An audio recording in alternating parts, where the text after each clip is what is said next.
J'ai regardé fixement le message sur mon téléphone, le lisant 3 fois pour m'assurer que j'avais bien compris. Mon frère Marcus venait de m'informer, pas de me demander, de m'informer, qu'il avait vendu mon immeuble, celui que j'avais acheté au centre-ville il y a 6 ans, lorsque le quartier était encore considéré comme en pleine expansion.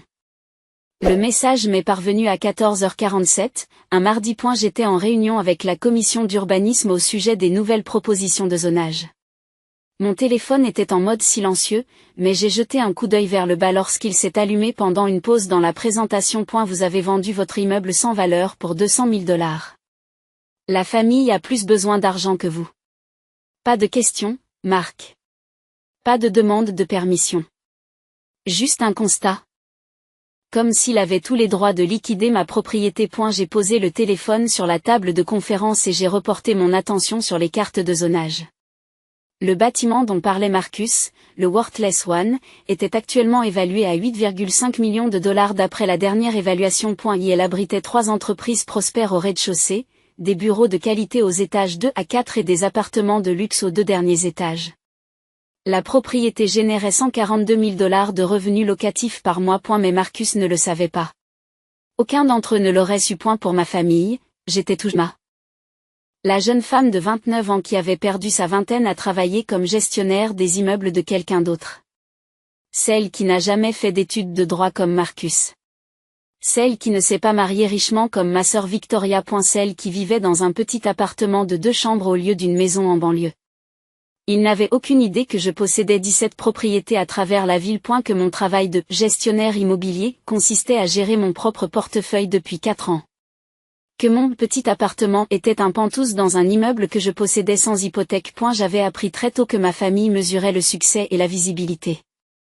Il s'agit d'un diplôme de droit délivré par une université prestigieuse. Le mariage de Victoria avec un cadre du secteur technologique. Leur grande maison, leur voiture de luxe. Leurs adhésions à des country clubs. Tels étaient les marqueurs de la réussite dans leur monde. Ma réussite était plus discrète. Des immeubles qui généraient des revenus passifs. Des investissements stratégiques dans des quartiers émergents. Un portefeuille qui s'est développé régulièrement sans fanfare. Il n'y a pas eu de cérémonie de remise des diplômes pour devenir millionnaire. Pas d'annonce de mariage pour l'indépendance financière. Et la réunion s'est terminée à 16h15. J'ai consulté mon téléphone. 3 autres messages de Marcus. J'ai déjà déposé le chèque. Ne t'énerve pas, tu sais que l'entreprise familiale a besoin de capitaux. Tu devrais me remercier d'avoir obtenu 200 000 $ pour cette décharge. L'entreprise familiale. Le cabinet d'avocats de Marcus qu'il avait ouvert il y a 18 mois avec l'argent de papa. Le cabinet qui perdait de l'argent parce que Marcus dépensait plus pour des meubles en acajou et des bureaux haut de gamme que pour se constituer une clientèle. Je n'ai répondu à aucun des messages. J'ai préféré appeler mon avocat. Emma, a répondu Tom à la 2e sonnerie. Qu'est-ce qui ne va pas? Mon frère vient de vendre une de mes propriétés sans mon consentement. Le Morrison Building au centre-ville. Silence à l'autre bout du fil. Alors, la propriété de 8 millions de $? Votre frère l'a vendue. Il prétend en avoir tiré 200 000 $. C'est. Bruissement. C'est de la fraude. Du grand vol. Peut-être plusieurs crimes selon la façon dont il a exécuté la vente. Je sais. Emma, c'est sérieux. Nous devons, je sais, Tom. Je n'appelle pas pour demander ce qu'il faut faire. Je t'appelle pour te dire de commencer la procédure. Contactez l'acheteur, remplissez les documents nécessaires et signalez la vente frauduleuse. Je veux que tout soit fait dans les règles. Je comprends. Je vais devoir faire appel à la police. Et probablement au bureau du procureur compte tenu du montant en jeu. Faites ce qui doit être fait. J'ai raccroché et j'ai conduit jusqu'à la maison de mes parents. On était mardi, ce qui signifiait dîner en famille. La réunion hebdomadaire obligatoire où tout le monde se présente pour manger le rôti de maman et faire semblant d'être une famille fonctionnelle. Je suis arrivé à 18h30, juste à l'heure. La BMW de Marcus était déjà dans l'allée, garée à un angle qui prenait assez de place pour 2 voitures. La Tesla de son mari était là aussi, d'un blanc étincelant et d'une propreté irréprochable. À l'intérieur, l'odeur de la viande rôtie emplit la maison. Maman est dans la cuisine, vêtue de son tablier sur lequel on peut lire « Reine de la cuisine » en écriture fleurie. Papa était assis dans son fauteuil et regardait les nouvelles financières, même si sa compréhension de la finance se limitait à se plaindre des impôts. Emma, m'appela maman en me voyant. Tu es là. Marcus vient de nous annoncer la plus belle des nouvelles. J'ai posé mon sac à main sur la table de l'entrée. Il nous a parlé de la vente de ton vieux bâtiment. 200 000 $. Vous imaginez? Pour cette vieille chose? Elle s'est approchée en s'essuyant les mains sur son tablier. Marcus a dit que vous essayiez de le vendre depuis des années. N'est-ce pas merveilleux qu'il ait enfin trouvé un acheteur? Je n'avais pas essayé de le vendre. Je n'en avais jamais parlé. L'immeuble n'était même pas répertorié. Où est Marcus? J'ai demandé. Dans la salle à manger avec ton père et Victoria. Ils font la fête. Je suis entrée dans la salle à manger. Marcus était assis en bout de table, le siège habituellement réservé à papa, avec un verre de ce qui semblait être un scotch de luxe. Le scotch de papa. De la bouteille qu'il n'ouvrait que pour les grandes occasions. Victoria et son mari Trevor étaient assis l'un en face de l'autre, tenant également des verres. Emma. Marcus se lève et affiche un large sourire. Il avait l'air d'avoir déjà bu plus d'un verre. La voilà. J'étais justement en train de parler à tout le monde de la vente. Vraiment? Vous n'avez pas à me remercier. Il a agité son verre d'un geste large. C'est ce que fait la famille, non? Prendre soin les uns des autres. Quand j'ai appris que Johnson Property cherchait quelque chose dans cette zone, j'ai immédiatement pensé à votre immeuble. Je me suis dit que j'allais vous aider. Victoria se penche en avant. C'est vraiment généreux de la part de Marcus, Emma. Ce bâtiment est resté là à ne rien faire pendant des années. Ah bon? J'ai sorti une chaise et je me suis assise. Eh bien, oui. Victoria a échangé un regard avec Marcus. Je veux dire que tu l'as géré? Mais ce n'est pas comme si tu le possédais ou quoi que ce soit d'autre. Tu t'en occupais juste pour le propriétaire, n'est-ce pas? C'est vrai? J'ai répondu doucement. Trevor, le mari de Victoria, a pris la parole. Il travaillait dans la technologie et semblait toujours mal à l'aise lors de ses dîners de famille.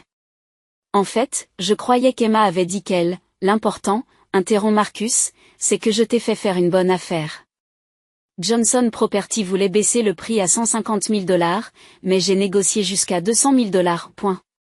De rien. C'est mon Marcus, dit papa en entrant avec son propre verre de scotch. Toujours à l'écoute de sa petite sœur. C'est l'avocat qui est en lui. Un négociateur naturel. 200 000 $, répète maman en suivant papa dans la pièce. Emma, ma chérie, qu'est-ce que tu vas faire avec tout cet argent? Tu pourrais enfin acheter une vraie maison. Quelque chose avec un jardin.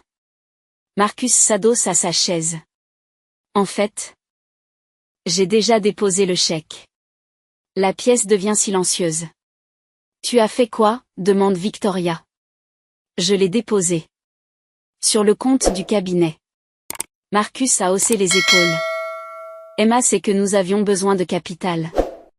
L'entreprise est dans une phase de croissance cruciale. Une fois que nous serons rentables, je la rembourserai. Avec les intérêts. Papa a hoché la tête d'un air approbateur. C'est une idée intelligente. Ça reste dans la famille, point. Marcus, dit lentement maman, tu aurais dû demander à Emma d'abord, point. Pourquoi? L'argent va aider l'entreprise familiale. Emma fait partie de la famille. Tout s'arrange. Il s'est tourné vers moi. Tu comprends, n'est-ce pas? C'est un investissement. Dans 6 mois, peut-être un an, l'entreprise sera en plein essor. Tu récupéreras ton argent en double. J'ai regardé mon frère. Je l'ai vraiment regardé. À 34 ans, Marcus avait le genre de confiance en soi que donne le fait de n'avoir jamais vraiment échoué dans quoi que ce soit. Papa avait payé son université, sa faculté de droit, lui avait donné 400 000 $ pour lancer son entreprise. Chaque faux pas dans la vie de Marcus avait été amorti par l'argent de la famille. Marcus, ai-je dit calmement, comment as-tu vendu mon immeuble? Je vous l'ai dit. Johnson Property. Non. Comment avez-vous réalisé la vente? La paperasse. Le transfert de l'acte. Il fait un geste dédaigneux de la main. Les détails. Je suis avocat, Emma.je sait comment gérer les transactions immobilières. Donc vous avez imité ma signature. La pièce s'immobilise. Je n'ai rien falsifié, dit Marcus, mais sa voix a perdu de son assurance. J'avais une procuration. Non, tu n'en as pas. Papa m'a donné une procuration pour les biens de la famille il y a des années. Je me suis tournée vers lui. Tu l'as fait? Il avait l'air mal à l'aise. Oui. Mais c'était pour mes biens, pas pour les miens. L'immeuble est à moi, ai-je dit. Pas celui de papa. Mon nom sur l'acte de propriété. Je paie les taxes foncières. Mes locataires. Marcus a ri, mais cela semblait forcé. Allez, Emma. Ne sois pas dramatique. Tu n'es pas propriétaire de cet immeuble. Tu le gères. Il y a une différence. Je l'ai acheté en avril 2019 pour 2,3 millions de dollars. Vente au comptant. Pas d'hypothèque. Voulez-vous voir l'acte de propriété? Victoria sursaute. 2 millions de dollars? Emma, où trouverais-tu 2 millions de dollars? C'est impossible, dit Marcus. Tu gagnais quoi, 45 000 dollars par an en tant qu'administrateur de biens? Je gagnais 45 000 dollars en travaillant pour quelqu'un d'autre. Puis j'ai commencé à travailler pour moi-même. Maman s'est assise lourdement. Emma, ma chérie, tu te sens bien? On devrait peut-être le faire. Je possède 17 propriétés dans cette ville et virgule. Ai-je poursuivi. Le Morrison Building, que Marcus vient de vendre frauduleusement, vaut 8,5 millions de dollars d'après la dernière évaluation. Il génère 142 000 dollars de revenus locatifs mensuels.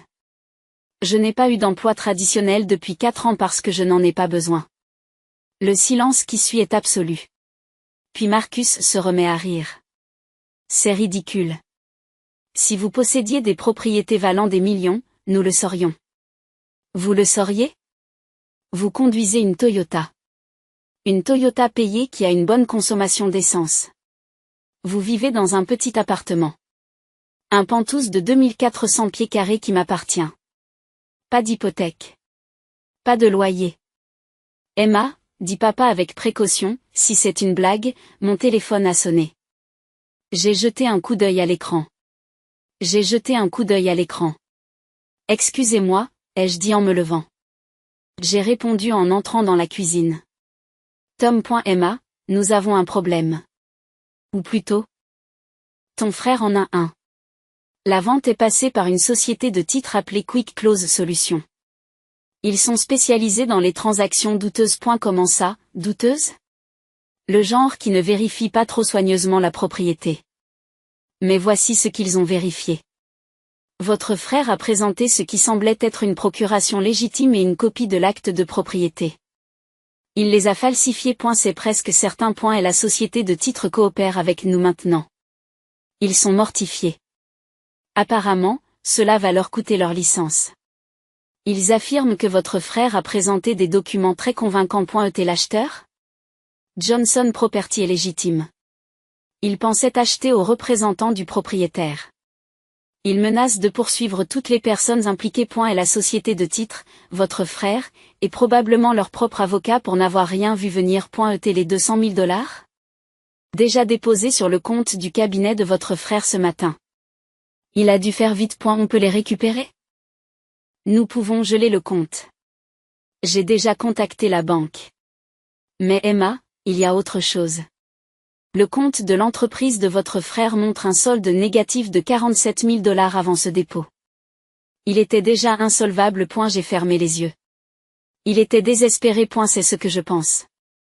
J'ai également déposé un rapport de police. Vu le montant en jeu, c'est un crime. Plusieurs crimes, en fait. Fraude, falsification, vol qualifié. Le bureau du procureur voudra probablement engager des poursuites. D'accord. Emma, c'est ton frère. Es-tu sûre de vouloir le faire? Je suis sûre. J'ai raccroché et je suis retournée dans la salle à manger. Tout le monde était exactement là où je les avais laissés, figés dans un silence inconfortable. C'était mon avocat, ai-je dit en me rasseyant. Il a déposé un rapport de police. Le bureau du procureur va probablement engager des poursuites demain. Fraude, contrefaçon et vol qualifié. Marcus s'est levé brusquement. Vous bluffez. La société de gestion coopère. Elle a fourni des copies de tous les documents falsifiés. L'acheteur menace de poursuivre toutes les personnes impliquées. Emma, tu n'es pas sérieuse, dit Victoria. C'est ton frère. Qui vient de commettre plusieurs crimes. Le visage de papa est devenu rouge. Attendez une minute. Cette famille n'étale pas son linge sale en public. Nous gérons les choses en privé. Il a volé des biens d'une valeur de 8,5 millions de dollars. Il a emprunté sur un actif. Papa s'est écrié, ce n'est pas du vol. Ça l'est quand ce n'est pas à lui d'emprunter. Maman pleurait maintenant. Emma, s'il te plaît. Pense à la famille. Pense à la carrière de Marcus. Un casier judiciaire le détruirait. Il aurait dû y penser avant de falsifier des documents légaux. Marcus, vous possédez vraiment ce bâtiment? Je suis vraiment propriétaire de ce bâtiment. Mais comment? Vous n'avez pas ce genre d'argent. Vous ne pouvez pas. Son téléphone a sonné. Nous l'avons tous regardé fixement lorsqu'il a bourdonné sur la table. L'écran affichait un numéro inconnu avec un indicatif local. Je lui ai dit de répondre. Marcus a décroché le téléphone, les mains tremblantes. Allô? Je ne pouvais pas entendre l'autre bout de la conversation, mais j'ai vu le visage de Marcus se vider du peu de couleur qui lui restait. Oui, c'est Marcus Chin. Qui est, quoi? Il m'a regardé, les yeux écarquillés. Non, m'a-t-on dit. C'est ma sœur, ai-je pensé. Que voulez-vous dire par consentement? La voix à l'autre bout du fil s'est faite plus forte. Acceptez. La plus précieuse de la ville. Non. Ce n'est pas possible. Ce n'est qu'un vieux bâtiment à 8,5 millions de dollars. Marcus se rassit. Mais je n'ai que 200 000 dollars, dit-elle. Il a baissé lentement le téléphone. C'était l'avocat de Johnson Property. Ils me poursuivent pour représentation frauduleuse et veulent récupérer leurs 200 000 dollars immédiatement. Plus les dommages et intérêts. Ils disent que le bâtiment vaut. Il n'a pas pu finir la phrase. 8,5 millions de dollars. J'ai terminé pour lui. Oui. Le téléphone de Victoria a sonné. Elle l'a regardé et a trouvé mon affaire de fraude immobilière de l'année. Papa s'est levé. C'est réparable. Nous engagerons un meilleur avocat. On va, avec quel argent? J'ai demandé. Le cabinet de Marcus est endetté de 47 000 dollars, même avec les 200 000 dollars volés. Tu as refinancé cette maison pour lui donner un capital de départ. Victoria, est-ce que Trevor et toi n'avez pas co-signé le bail de son bureau? Victoria est devenue pâle. Comment le sais-tu? Je me fais un devoir de savoir des choses sur mes investissements. Nous ne sommes pas vos investissements, a crié Marcus. Nous sommes ta famille. Alors pourquoi m'as-tu volé? Je n'ai pas volé. Je t'aidais. L'entreprise a juste besoin de plus de temps, elle aussi. L'entreprise est en train d'échouer, ai-je dit. Elle est en train d'échouer depuis le 3e mois. Tu as 2 clients, Marcus. Vos dépenses mensuelles s'élèvent à 47 000 dollars. Vos revenus mensuels sont de 6 000 dollars. Tu n'allais jamais y arriver. Maman sanglotait ouvertement. Emma, comment peux-tu être aussi cruelle? C'est ton frère. Il a fait une erreur. Il a commis plusieurs crimes. Mon téléphone a de nouveau sonné. Tom. La police est en route pour la maison de ton frère. Ils arriveront probablement dans l'heure. Je voulais te prévenir. Merci. Il y a autre chose. L'ordre des avocats a eu vent de l'affaire. Ils ouvrent une enquête éthique. Même si votre frère n'est pas condamné au pénal, il perdra certainement sa licence. Je regarde Marcus. Il avait entendu suffisamment de choses pour comprendre. Son corps entier tremblait. Emma, chuchote-t-il, je t'en prie. Je suis désolé. J'ai fait une erreur. Je vais la réparer. Je vendrai ma voiture, les meubles, tout ce qu'il faudra. Mais ne les laisse pas m'arrêter. Tu ne peux pas arranger ça, Marcus. Tu n'as pas 8 500 000 $. Tu n'as même plus 200 000 $. La banque a gelé ton compte. Victoria se lève. C'est insensé. Emma, tu le détruis pour de l'argent. Ce n'est que de l'argent. Ce n'est pas à propos de l'argent. Alors de quoi s'agit-il? J'ai regardé autour de la table. Je regardais mes parents qui avaient toujours valorisé les réussites de Marcus au détriment des miennes. Victoria qui m'avait reproché ma petite vie. Marcus, qui avait si peu d'estime pour mes réalisations qu'il croyait pouvoir me voler sans conséquence. Il s'agit du fait que vous avez tous supposé que je n'avais rien qui valait la peine d'être volé. Papa essaie à nouveau. Emma, s'il te plaît. Sois raisonnable. On peut régler ça en famille. Nous n'avons pas besoin d'avocat ni de policier. Nous avons juste besoin de nous asseoir et, tu veux régler ça en famille? Je me suis levée. Très bien. Voici mon offre. Marcus rend les 200 000 $ immédiatement. La totalité. Quand il aura payé la juste valeur marchande du bâtiment, soit 8,5 millions de $, ou la vente sera annulée et il devra répondre d'accusations criminelles pour fraude et vol. C'est impossible, s'écrie Marcus. Je n'ai pas 5 millions de $. Alors tu n'aurais pas dû vendre mon immeuble. Emma, plaide maman, tu ne peux pas envoyer ton frère en prison. Je ne l'envoie nulle part. C'est son choix qu'il a fait. On a sonné à la porte. Nous nous sommes tous figés. Papa est allé répondre. J'ai entendu des voix basses, puis papa a dit, il doit y avoir une erreur. 2 officiers de police sont apparus dans l'embrasure de la salle à manger. Marcus Chin a demandé le plus grand. Marcus s'est levé lentement. Oui. Monsieur, nous avons un mandat d'arrêt contre vous pour fraude, contrefaçon et vol qualifié. Vous avez le droit de garder le silence. Maman a crié. Victoria s'est mise à pleurer. Papa a essayé de discuter avec les officiers, expliquant qu'il s'agissait d'un malentendu, d'une affaire de famille qui pouvait être résolue sans impliquer la police. Marcus est resté debout pendant qu'on lui passait les menottes. Et elle m'a regardé alors qu'il le conduisait vers la porte. Je suis ton frère, a-t-il dit à voix basse. Je sais, ai-je répondu. C'est ce qui rend tout cela si décevant. Après leur départ, la maison a sombré dans le chaos. Maman s'est effondrée sur une chaise, se lamentant sur son fils. Papa a commencé à passer des coups de fil, essayant de trouver un avocat spécialisé dans les affaires criminelles qui pourrait faire libérer Marcus sous caution. Victoria a alterné entre les pleurs et les cris sur la loyauté familiale. Trevor m'a prise à part dans la cuisine. Emma, je sais que c'est compliqué, mais il faut que je te demande. Victoria et moi avons co-signé le bail du bureau de Marcus. Si son entreprise fait faillite, tu seras responsable du loyer. Oui. C'est 8 000 $ par mois pour les 3 prochaines années. Je sais. Il se passe une main dans les cheveux.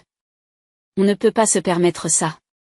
Pas avec notre hypothèque, l'école des enfants et...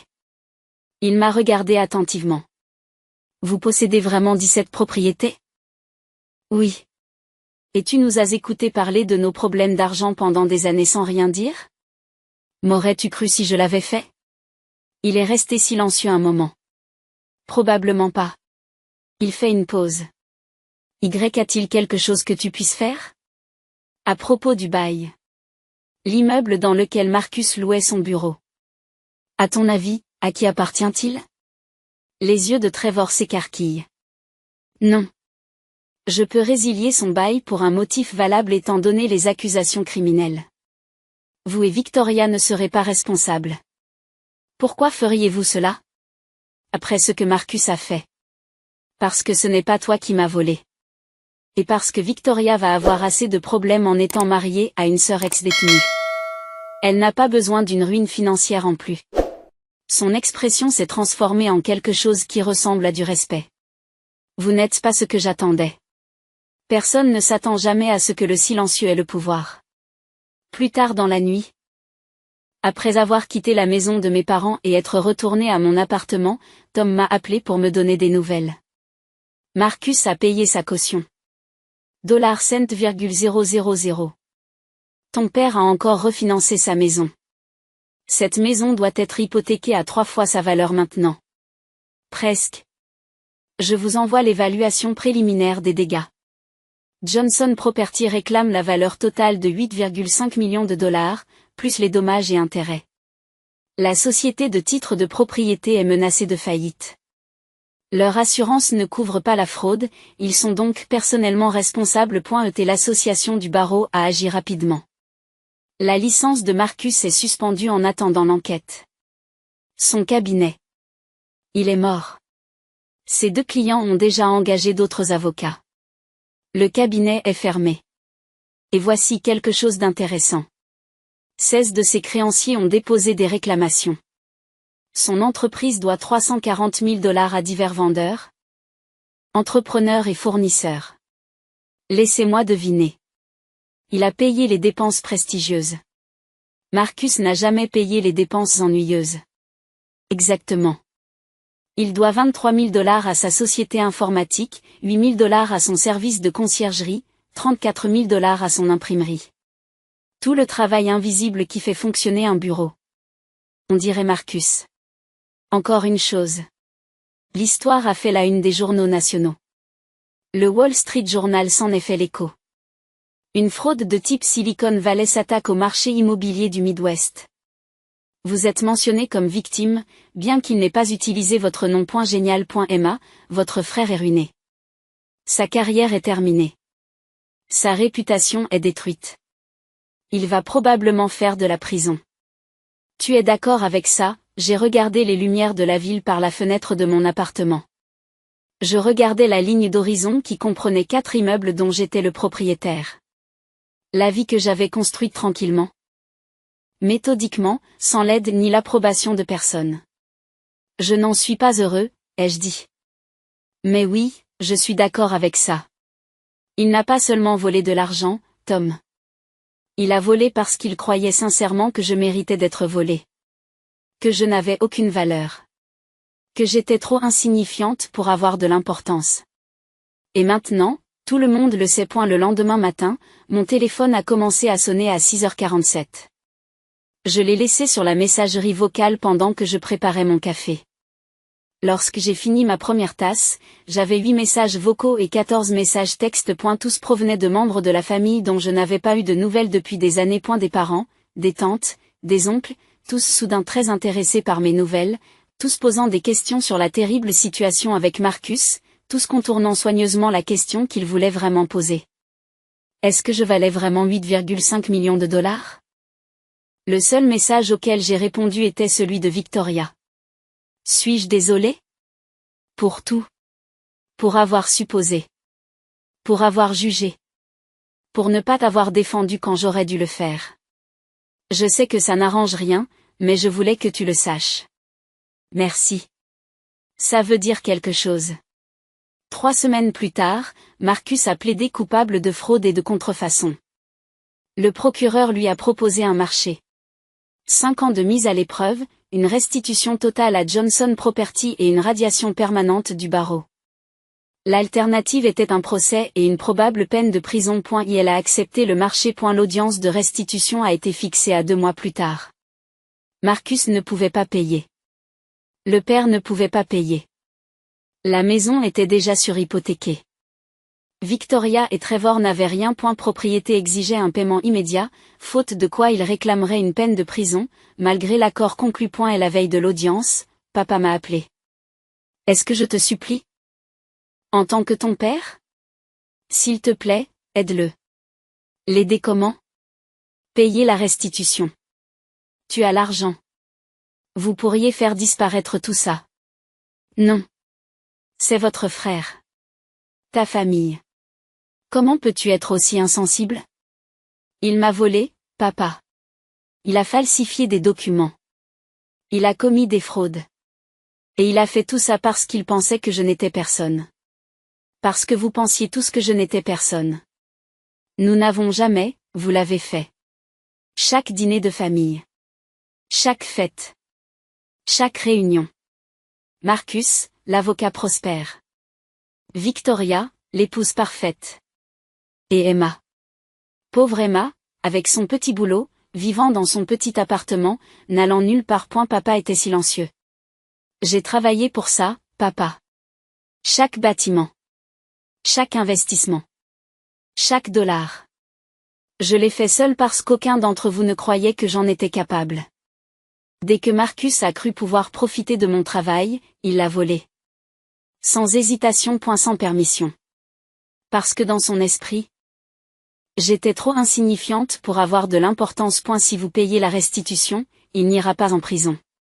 Si je paie le dédommagement, il n'apprendra rien. J'ai raccroché. Lors de l'audience, le juge a ordonné à Marcus de payer 8 500 000 $ de dédommagement à Johnson Property, à raison de 2 500 $ par mois. À ce rythme, il lui faudrait 284 ans pour rembourser. Et elle a également perdu sa licence d'avocat de façon permanente, son bureau, sa voiture et sa réputation. Il avait 34 ans et repartait à zéro avec un casier judiciaire et aucune perspective d'avenir. 6 mois après sa condamnation, Marcus a trouvé un emploi dans une société de gestion immobilière. Niveau débutant. 42 000 $ par an. Il gérait des immeubles pour quelqu'un d'autre. Maman m'a appelé quand elle l'a appris. Elle m'a demandé, es-tu heureux maintenant? C'est ce que tu voulais? Que ton frère travaille dans un emploi pour lequel il est surqualifié et qu'il gagne à peine de quoi survivre? J'ai fait exactement le même travail pendant des années, lui ai-je rappelé. Vous pensiez tous que c'était indigne d'être remarqué à l'époque. C'était différent. Comment? Elle n'a pas répondu. 1 an après la condamnation, Victoria m'a invité à déjeuner. Nous nous sommes retrouvés dans un café du centre-ville, à 2 rues d'un immeuble qui m'appartenait. Marcus s'en sort bien, m'a-t-elle dit. Il travaille dur. Il est humble maintenant. En fait, il est plutôt doué pour la gestion immobilière. Bien. Il demande parfois de tes nouvelles. Il se demande si vous lui pardonnerez un jour. Je ne sais pas. Victoria remue son café. Tu sais ce qui est drôle? J'ai toujours pensé que tu étais celle qui avait besoin d'aide. Qui avait besoin d'être guidée. Qui avait besoin qu'on lui montre comment réussir. Elle lève les yeux au ciel. Il s'avère que tu es le seul à l'avoir compris. J'avais une bonne motivation. Je voulais prouver que je valais quelque chose. Vous l'avez prouvé. Je l'ai fait? Ou Marcus a-t-il prouvé que vous aviez tous tort? Elle sourit tristement. Les deux peut-être. Nous avons parlé pendant 1 heure. De ses enfants, de son mariage, de sa vie. Elle n'a jamais posé de questions sur mes propriétés ou mon argent. Elle n'a parlé que de moi. C'était la meilleure conversation que nous ayons jamais eue. 2 ans après la condamnation, je prenais mon petit déjeuner dans mon appartement quand mon téléphone a sonné. Un numéro inconnu. Bonjour. Emma? C'est Marcus. J'ai failli raccrocher. Qu'est-ce que tu veux? Je voulais juste te dire quelque chose. Je dirige une session de formation la semaine prochaine. Pour les nouveaux administrateurs de biens. Comment repérer les opportunités d'investissement? Comment construire un portefeuille? Et j'ai réalisé que j'ai appris tout ça de toi. De moi? Oui. Quand nous étions enfants, tu parlais d'immeubles, de quartiers et de valeurs immobilières. Je pensais que tu étais ennuyeux. Il s'est avéré que tu étais brillant et que j'étais trop arrogant pour le voir. Je n'ai rien dit. Je ne demande pas le pardon, poursuit Marcus. Je ne le mérite pas. Je voulais juste que tu saches que je le vois maintenant. Ce que tu as construit. Qui tu es.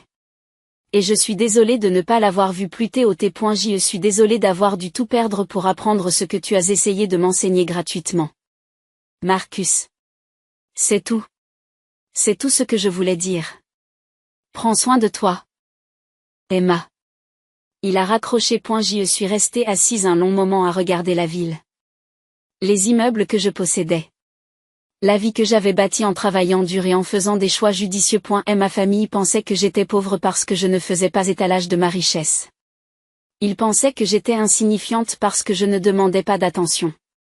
Ils pensaient qu'ils pouvaient me voler parce que je semblais trop faible pour me défendre. Ils se sont trompés sur toute la ligne.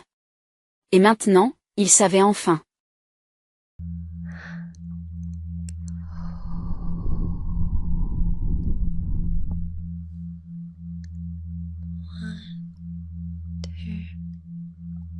Three.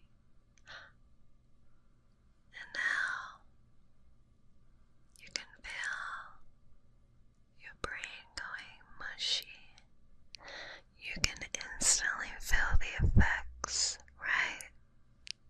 That's why this is such a highly requested trigger on my channel, so this video will be dedicated to my big red button, okay? So you just sit back, relax,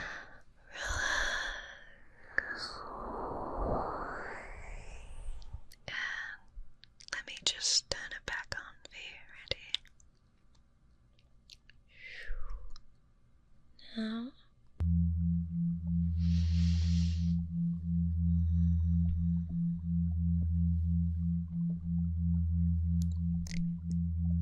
just relax.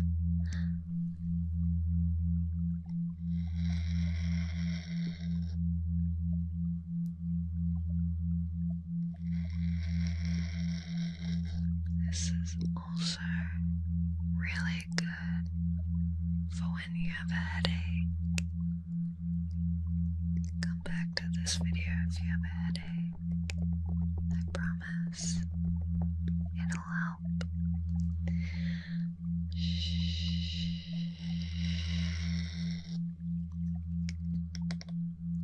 Relax.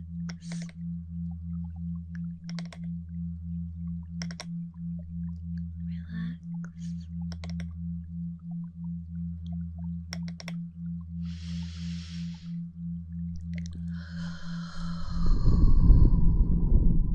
Feel your entire body just melt into your mattress. Deeper, deeper into a state of relaxation.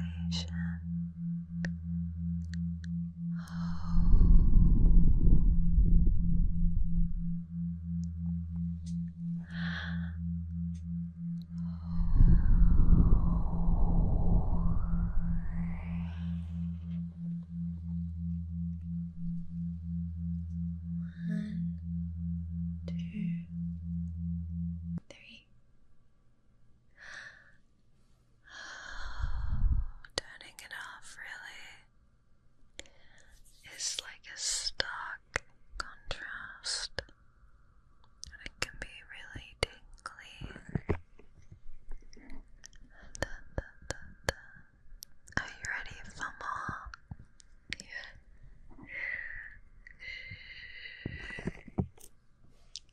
Look at me. Look at me. 1, 2, 3.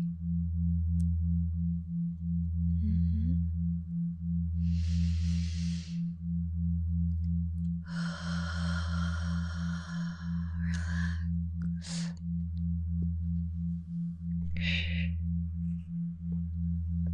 Let go of any tension you're holding in your muscles, especially your shoulders and your jaw, and clench your jaw. Just relax. Just relax. That's all you have to do.